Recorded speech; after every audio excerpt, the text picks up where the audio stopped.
أعوذ بالله من الشيطان الرجيم. بسم الله الرحمن الرحيم. الحمد لله، الصلاة والسلام على رسول الله، ثم أما بعد. السلام عليكم ورحمة الله وبركاته. امام نووی رحمه الله در کتاب ریاض الصالحینش میگوید: باب تخفیف رکعتی الفجر و بیان ما یقرأ فیهما و بیان وقتهما. یعنی باب در مسئله کوتاه گذاشتن 2 رکعت سنت نماز بامداد. گفتیم نماز بامداد 2 رکعت سنت دارد، اون را باید کوتاه بخواند، انسان باید تخفیفش کنه، سبک بگیرد. و بیان ما یقرأ فیهما، و همچنین بیان آن چیزی که این باب در مسئله بیان کردن آن چیزی که خوانده می شود در 2 رکعت سنت نماز بامداد. یعنی کدام سوره ها را بخونیم، اگه تخفیفش میکنیم کوتاهش کنیم، کدام سوره ها را بخونیم.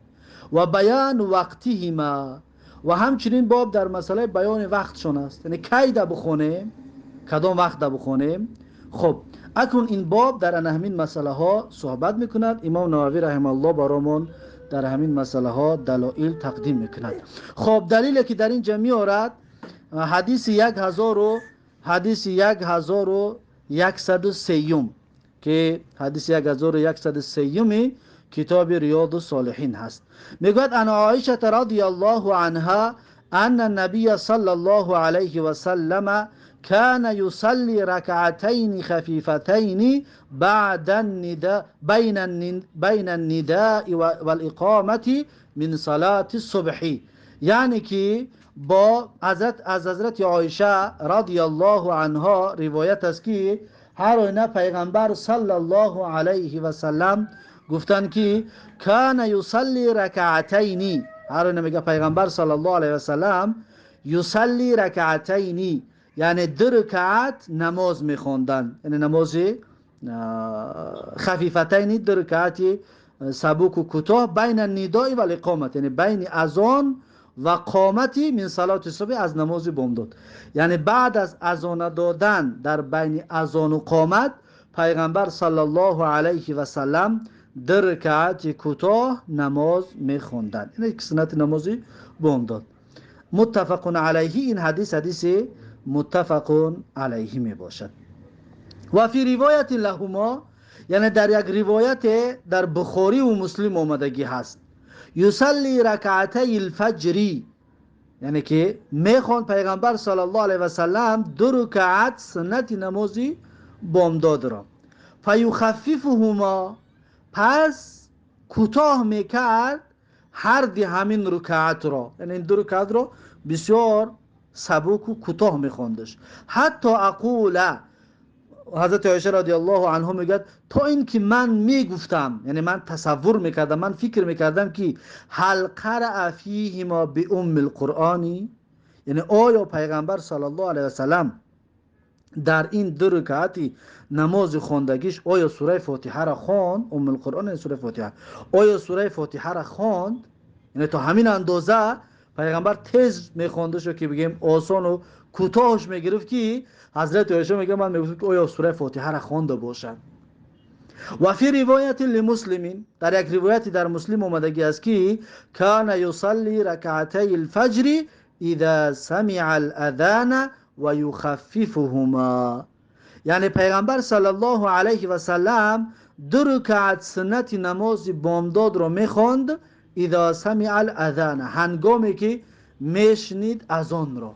وقتی اذان بامداد رو میشنید پس 2 رکعت سنت نماز بامداد رو میخوند و یخففهما، و این 2 رکعت رو بسیار سبک میخوند، بسیار کوتاه میخوندش.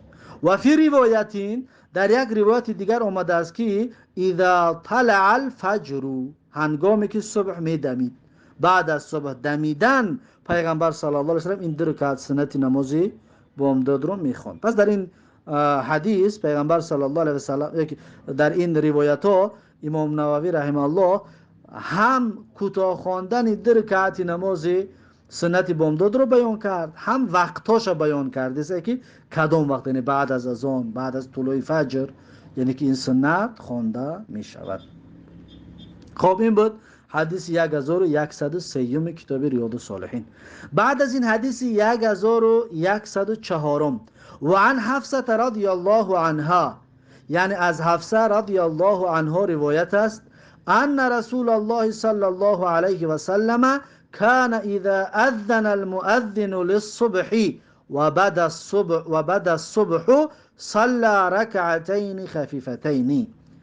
حضرت حفصه رضی الله عنها میگوید که هر این رسول الله صلی الله علیه و سلم کان اذا اذن المؤذن للصبح، یعنی بود پیغمبر هنگامی که اذان میداد مؤذن برای نماز بامداد، و بعد از صبح و هنگامی که روشن میشید صبح، یعنی که شب بگیم صبح حضور میدمید، صلی رکعتین خفیفتین، پیغمبر صلی الله علیه و سلم نماز میگذاشتن در رکعتی کوتاه، در رکعتی سبوک، یعنی تیز در رکعت نماز میخوندن، یعنی که در رکعت سنت نمازی بامداد. این حدیث متفق علیه است. و فی روایت لمسلمین، در یک روایت دیگر در امام مسلم آمده است که کان رسول الله صلی الله علیه و سلم، میگه که پیغمبر صلی الله علیه و سلم بود اذا طلع الفجر لا يصلي الا ركعتين خفیفتین، یعنی هنگامی که فجر طلوع میکرد نمیگذاشت مگر اینکه دو رکعتی سبوکک، یعنی دو رکعتی کوتاه پیغمبر صلی الله علیه و سلم نماز میخوندند، یعنی بعد صبح فقط دو رکعت نماز میخوندند و خلاص. این بود حدیث 1104. بعد از این حدیث 1105 و عن ابن عمر رضی الله عنهما قال، یعنی که از ابن عمر رضی الله عنهما روایت است که گفت کان النبی صلی الله علیه و سلم یصلی من اللیل مثنا مثنا، یعنی که ابن عمر رضی الله عنهما میگوید که بود پیغمبر صلی الله علیه و سلم یصلی من اللیل مثنا مثنا، یعنی نماز میخوان در شب دو رکعت، یعنی نمازهای پیغمبر در شب دو تا بود، یعنی دو تا میخوان سلام میداد، دو تا میخوان سلام میداد. و یوتر برکعت من آخر اللیل، و پیغمبر صلی الله علیه و سلم نماز ویتر میخوان یک رکعت در آخر شب، یعنی دو تا میخوان، بعد در آخرش یک رکعت نماز ویتر میخوان. و یصلی الرکعتین قبل صلاة الغداة، و همچنین میگه پیغمبر صلی الله علیه و سلم میخوان دو رکعت پیش از نماز بامداد، پیش از نماز بامداد هم پیغمبر دو رکعت میخوان، یعنی که همون نماز سنتی بامداد را. و کأن الاذان باذنیه، و مثل این کی، یا چنان که گویی یا چنان فکر میکنی که الاذان یعنی از قامتی نماز، اذان که به معنی قامت است، گویا این کی یا میگه فکر میکنی که قامتی نماز باذنیه یعنی در دو گوش پیغمبر است، گمان میکنی که قامتی نماز در دو گوش پیغمبر است. یعنی چی؟ یعنی پیغمبر صلی الله علیه و سلم نماز سنت بامداد را بگم چنان کوتاهش میگرفت، سبکش میگرفت که گویا اینکه قامت را شنیده ایستاده است. چطور که یک انسان قامت را شنید دیگر نماز زودتر میخواند تا اینکه رفته فرض دریاب بکند، پس پیغمبر صلی الله علیه و سلم میگه نمازی سنت بامداد را همین طور ادا میکرد، یعنی که کوتاه و بسیار سبک. این حدیث متفق علیه است. و کأن الاذان باذنه، میشه بگویی که به مثل اینکه اذان در دو گوش است، یعنی که اذان بسیار و اذان یعنی قامت، یعنی گویی که قامت بسیار نزدیک شدگی است، یا قامت رو شنیده ایستاده است که قامت گفته ایستاده است. تا همین اندازه را بگیم سبکش میگرفت در رکعت سنت نمازی بامداد را. خب این بود حدیث 1105. بعد از این حدیث 1106 و عن ابن عباس رضی الله عنهما ان رسول الله صلی الله علیه و سلم كان يقرأ في ركعتي الفجر في الأولى منهما قولوا آمنا بالله وما أنزل إلينا الآية التي في البقرة وفي الآخرة منهما آمنا بالله واشهد بأننا مسلمون.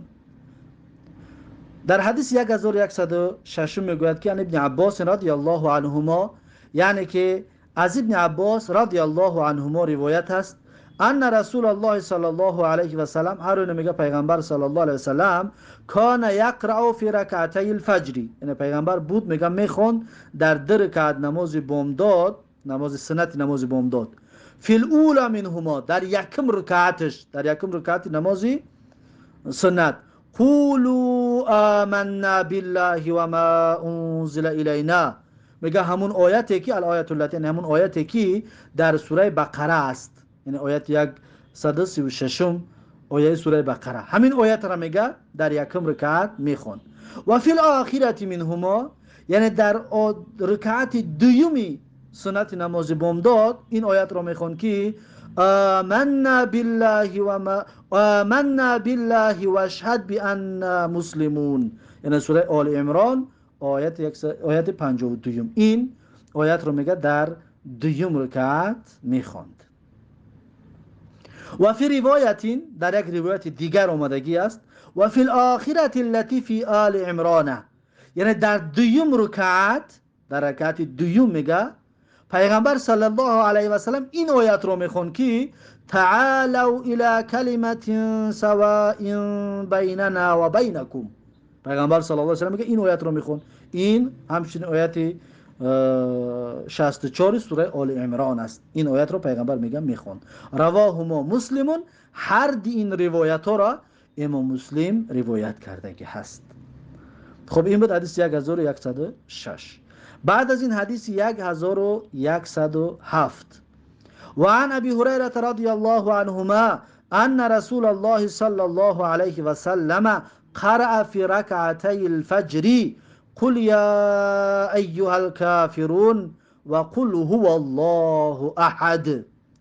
میگه که از ابو هریره رضی الله عنه روایت است هر این رسول الله صلی الله علیه و سلم قرأ فی رکعتي الفجر، یعنی میخوان در 2 رکعت سنت نماز بامداد، رکعت یکم در قل یا ایها الکافرون سوره کافرون رو میخوان و در رکعت دوم قل هو الله احد همون سوره اخلاص را میخواندک. رواه مسلمون، این حدیث را امام مسلم رحمه الله روایت کرده است.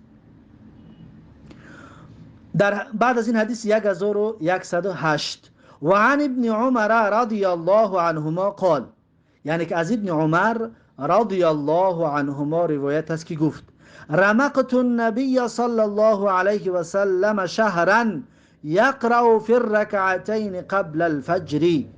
رمقت النبی، یعنی که زیر نظارت گرفتم پیغمبر صلی الله علیه و سلم را، یعنی همیشه دقت میدادم پیغمبر را، زیر نظارتم گرفتم، تحت نظارت گرفتم میگه پیغمبر صلی الله علیه و سلم را شهرا مدت 1 ماه، 1 ماه این پیغمبر میگه دقت میدادم.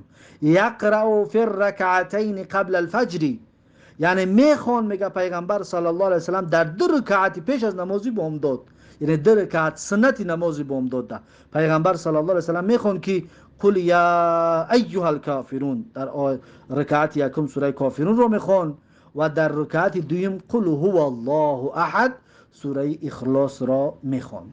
پیغمبر صلی الله علیه و سلم این 2 سوره را در 2 رکعت سنت نماز بامداد میخوان. رواه الترمذی و قال حدیث حسن، این حدیث را امام ترمذی رحمه الله روایت کرده است و گفته است که حدیث حسن می باشد. پس این بود بابی کوتاه خواندن 2 رکعت سنت نماز بامداد. با همین این باب به آخر رسید. بابی نو باب استحباب الاضطجاع بعد ركعتي الفجر على جنبه الأيمن والحث عليه سواء كان تهجد بالليل ام لا. یعنی باب نو در مسئله مستحب بودن دراز کشیدن بعد از 2 رکعت سنت نماز بامداد على جنبه الأيمن، یعنی به پهلوی راست، که انسان نماز سنت بامداد رو میخواند بعدش به پهلوی راست دراز بکشد، یک کمی دم بگیرد. والحث علیه، باب همچنین درباره مستحب بودن تشویق کردن در همین موضوع است که اگه انسان دیگران هم تشویق بکنه، بگیم که بعد از سنت را خواندن کمی دراز بکشه، اگر در خواب نمونه کم ترک دراز بکش، سواء کان تهجد باللیل ام لا. اینه میگه که شب نماز تهجد خوانده باشی یا نه، این کارا بکن، این کارا بکن. بعد سنت خواندن یک کم تا دراز بکش، بعد فرض را با جماعت ادا بکن. پس این باب است. امام نووی رحمه الله در زیر این باب چند حدیث را می آورد. پیش از اونه که حدیث را بیان کنیم، اولا در این مسئله اختلافی است. آیا انسان نماز شب نماز تهجد نخونده باشد بعد از سنت این کار را بکند یا نکند؟ اختلافی است. برای هم خاطر گفت سواء کان تهجد باللیل ام لا، برای هم خاطر این اختلاف خاص دور کند. این تهجد خواندی نخواندی این کار را بکن. اما بعضی علما میگن نه، اگر تهجد خونده باشی خسته باشی سنت خواندی یک دراز بکش کم تا برای استراحت. اما بعضی علما این مستحب است، این کار کردن مستحب، اگر کردی ثواب میگیری نکردی گناهگار نمیشه.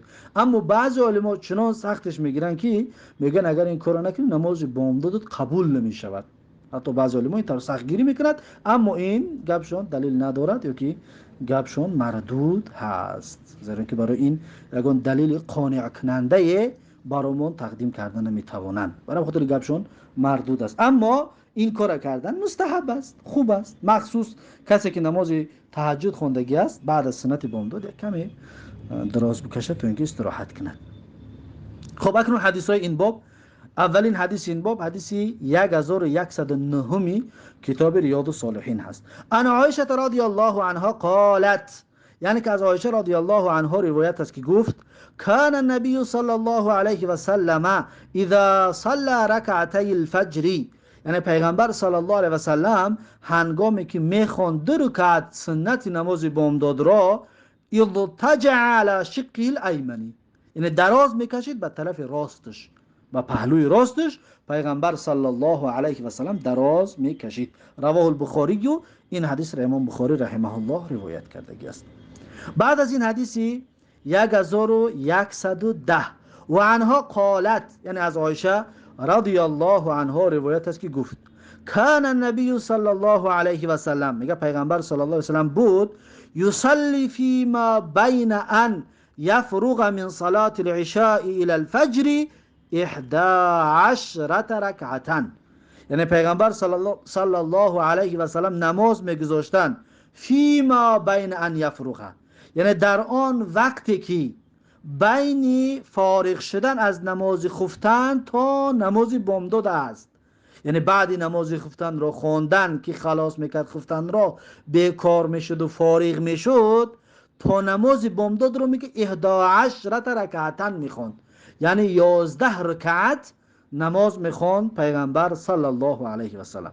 یسلم بین کل رکعتین، میگه پیغمبر صلی الله علیه و سلم در بین هر 2 رکعت سلام میداد، یعنی که 2 رکعت نمازش این 11 رکعت رو میخوند. و یوتر بواحدة، اما در آخر 1 رکعت نماز ویتر ادا میکرد پیغمبر صلی الله علیه و سلم. فاذا سکت المؤذن من صلاة الفجر، پس میگه هنگامی که سکوت میکرد از آن گوینده از نماز بامداد یا در نماز بامداد، مقصد از سکوت میکرد از آن گوینده دیگه از آن بوت میکرد، از آن گوینده میومد از آن خلاص میکرد. بعد از خلاص شدن از آن میگه و تبین له الفجر، و نمایان میشد برای پیغمبر صلی الله علیه و سلم نمازی، و نمایان میشد برای پیغمبر صلی الله علیه و سلم صبح. تبین الفجر، فجر صبح، روشنی صبح میگه برای پیغمبر بیان میشد، نمایان که میشد. و جاءه المؤذن، و می آمد نزد پیغمبر صلی الله علیه و سلم از آن گوینده‌اش مؤذن می آمد. قام فرکع رکعتین خفیفتین، پس پیغمبر صلی الله علیه و سلم میگه میخست 2 رکعت سبوک میخوند، 2 رکعت کوتاه نماز میخوند، یعنی که سنت نماز بامداد رو میخوند. ثم التجع على شقه الایمنی، بعد میگه دراز میکشید به پهلوی راستش، به طرف راستش پیغمبر صلی الله علیه و سلم میگه دراز میکشید. هكذا هكذا حتى یأتیه المؤذن للاقامه. یعنی همین کار پیغمبر میکرد، یعنی همین بگم دراز میکشی پیغمبر حتی یأتیه المؤذن، تا وقتی که میومد مؤذن برای قامت گفتن، یعنی مؤذن برای قامت گفتن که میومد، بعد پیغمبر صلی الله علیه و سلم از جویش میخیستن. تا اون وقت یعنی دراز میکشیدن و استراحت میکردن. رواه مسلمون، این حدیث را امام مسلم رحمه الله روایت کرده است. قولها، امام نووی رحمه الله اکنون میگه سخنی در این حدیث آمد که یسلم بین کل رکعتین، یعنی که سلام میداد پیغمبر صلی الله علیه و سلم در بین هر دو رکعت. میگه هکذا هو فی مسلمین، همین طور میگه در کتاب مسلم آمده که هست. و معناه، میگه معنای این سخن بعد کل رکعتین، یعنی بعد هر دو رکعت، یعنی دو رکعت پر میکرد بعد نمازش سلام میداد.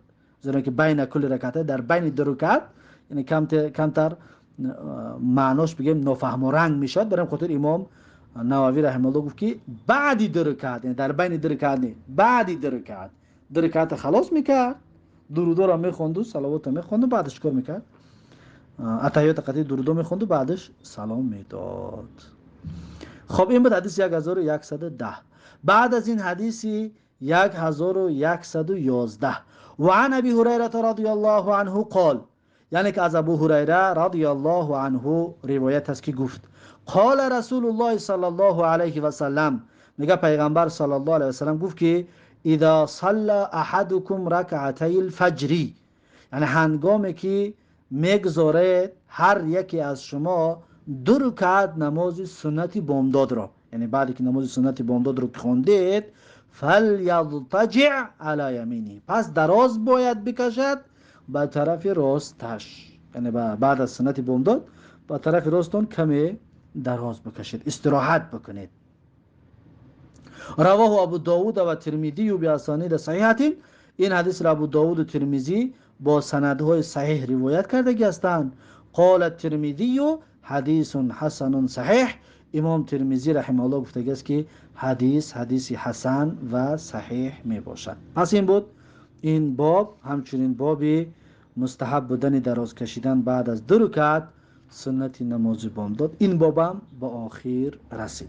بعد از این باب نو شروع می شود، باب سنت ظهری، یعنی باب در مسئله سنت نمازی پیشین. سنت نمازی پیشین رو چطور بخونیم؟ یعنی چند رکعت بخونیم پیش از فرض؟ دو تا یا چهار تا را دو تا بخونیم، یا چهار تا را یک جویا بخونیم، یا بعد از سنت نمازی پیشین چیکار کنیم؟ چند رکعت بخونیم؟ در این مسئله امام نووی رحمه الله برامون دلایل تقدیم میکند. این موضوع را درس آینده خواهیم گرفت. پس این بود درس امروزمون. با همین درس امروزه را به پایان میرسونیم و تا درس آینده الله حافظ و مددگار. بارک الله فیکم و جزاکم الله خیرا و السلام علیکم و رحمت الله و برکاته.